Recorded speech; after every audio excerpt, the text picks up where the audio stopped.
К другим новостям. Населенные пункты, расположенные вдоль реки Вилюй в этом межсезонье, будут обеспечены чистой питьевой водой. Это стало возможным благодаря реализации программы компании «Алроса» и правительства Якутии. Все подробности у Дмитрия Тымырова.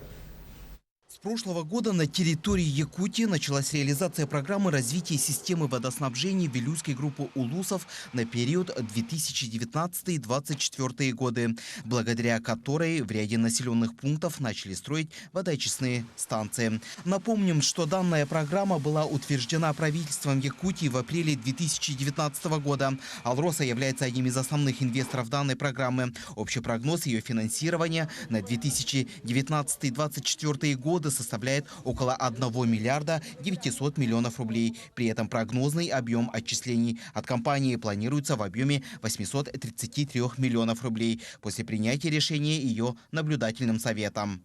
Эти мероприятия направлены на строительство водоочистных сооружений в Вилюйской группе районов. Это приобретение специализированных автотранспортных средств, автоцистерн, водовозок, а также это строительство скважин.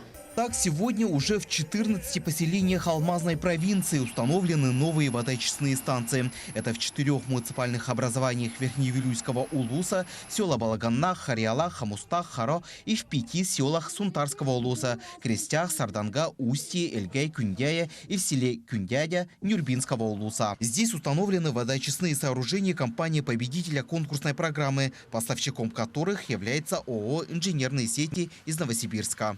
Характеристики и оборудование, которые предлагали эта компания, они уникальны и соответствуют нашим требованиям техническим. Наша основная роль целевого фонда будущих поколений в этой системе управления заключается в том, что мы осуществляем аккумулирование денежных средств, которые поступают от компании «Алроса», и направляем их на исполнение программы. Установка водоочистных станций продолжится и в этом году. Так, в первом квартале этого года новые водоочистные станции появятся в селе Тасу Вилюйского улуса, Хардагой и Туйдах Сунтарского улуса и в поселке Сюльдюкар Мирнинского района. Куратором данной республиканской программы является Министерство ЖКХ региона. Лимит 2019 года освоен практически полностью, если мы говорим о средствах «Алроса». Плюс муниципальные бюджеты профинансировали порядка 20 миллионов на проектно-сметную документацию для подготовки более крупных проектов, которые планируется реализовывать в административных центрах.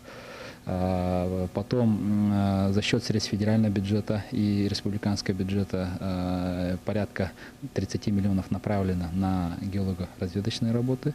И эта работа в текущем году и в следующем году будет продолжаться. Таким образом, до 2024 года практически все населенные пункты, расположенные вдоль реки Вилюй, будут обеспечены чистой, здоровой питьевой водой. Дмитрий Тымыров, Григорий Охлопков, Якутск.